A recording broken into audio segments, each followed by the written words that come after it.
But the greatest mystery was never where those ships disappeared. It was how completely the Atlantic erased them. Pirates, storms, hidden reefs, greed, and disease all claimed countless vessels, leaving families with nothing but silence and unanswered questions. Beneath the waves, shattered hulls slowly vanished beneath sand and coral, taking their crews, cargo, and stories with them. That is why so many ships of the Golden Age of Piracy were never found, and why the sea remains the greatest graveyard in maritime history. Enjoy the video, and don't forget to subscribe. Trace your finger along the map from Bristol toward the Caribbean and picture the year 1718 as the smell of rotting oak, boiling pine tar, damp hemp rigging, stale bilge water, wet canvas, and lingering sulfur drifted across a gray Atlantic beneath heavy storm clouds while snapping sails echoed through towering masts rising above crowded merchant wharves. Every departure promised profit, yet countless merchant ships simply disappeared without leaving wreckage, survivors, or even floating barrels to mark their fate. A typical English merchant brig of roughly 180 tons measured nearly 90 feet along the keel, with pronounced tumble-home supported by massive white oak futtocks fastened using hand-forged iron spikes exceeding 11 inches in length. Before every voyage, shipwrights inspected oakum driven deeply between hull planks before sealing every seam beneath heated pine tar during careful careening, knowing that even a gap barely wider than a knife blade invited seawater capable of slowly destroying the vessel.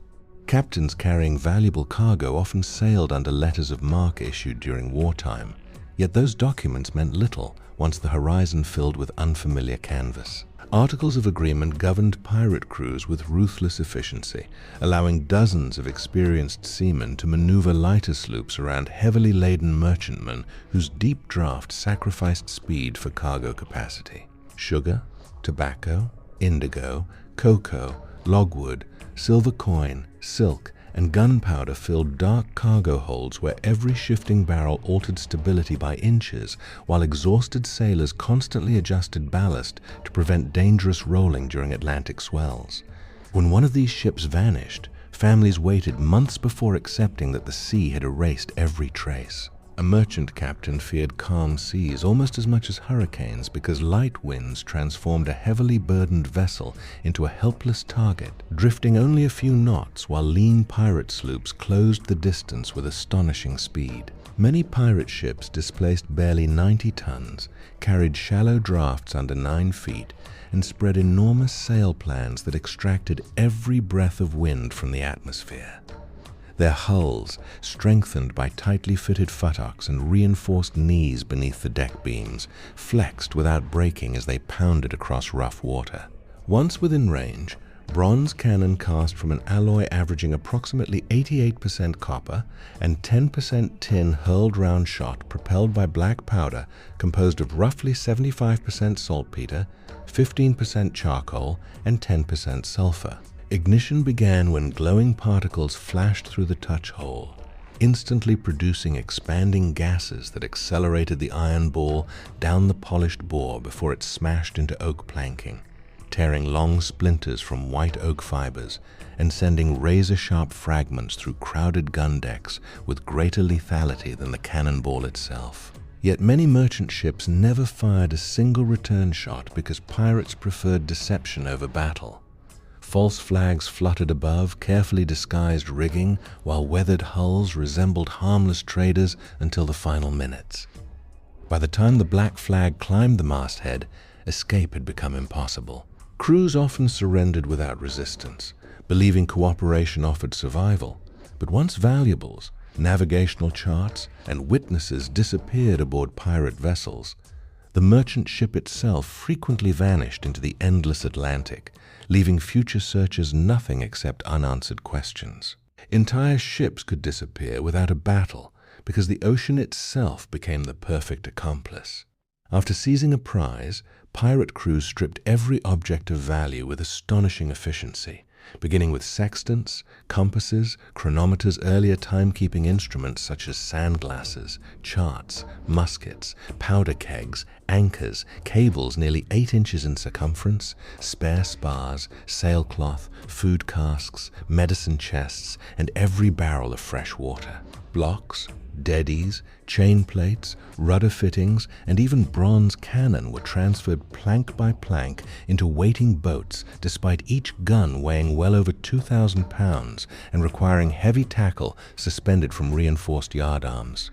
Once emptied, the captured merchantman became worthless. Some were deliberately scuttled by opening seacocks, boring auger holes beneath the waterline, or ripping away caulking so seawater seeped through weakened seams until pumps could no longer keep pace.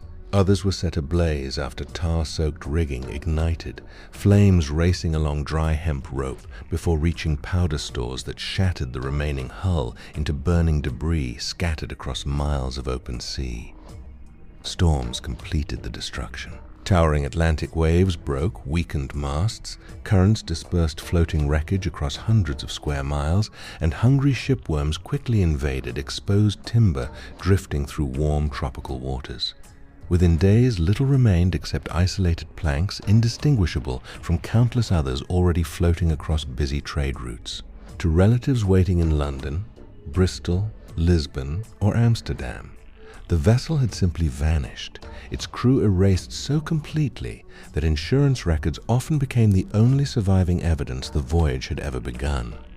Nature alone claimed thousands of ships without leaving visible evidence, and experienced mariners understood that the Atlantic possessed countless invisible traps. A hurricane could generate waves exceeding 40 feet that struck a merchant hull from conflicting directions, twisting the keel until futtocks groaned beneath unbearable strain, while deck beams flexed against massive lodging knees. Salt water flooded through shattered hatchways, soaking cargo that shifted violently as every barrel weighing several hundred pounds broke loose inside the hold like a rolling battering ram.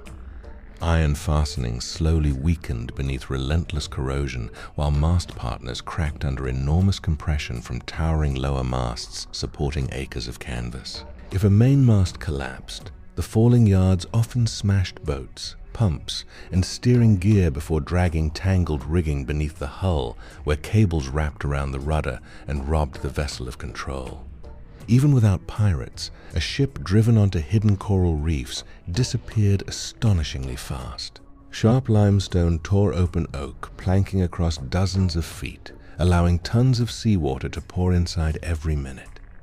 Heavy cargo such as iron bars, stone ballast, cannon, and silver chests dragged the vessel downward until only mastheads briefly remained above the surface before vanishing beneath turbulent foam.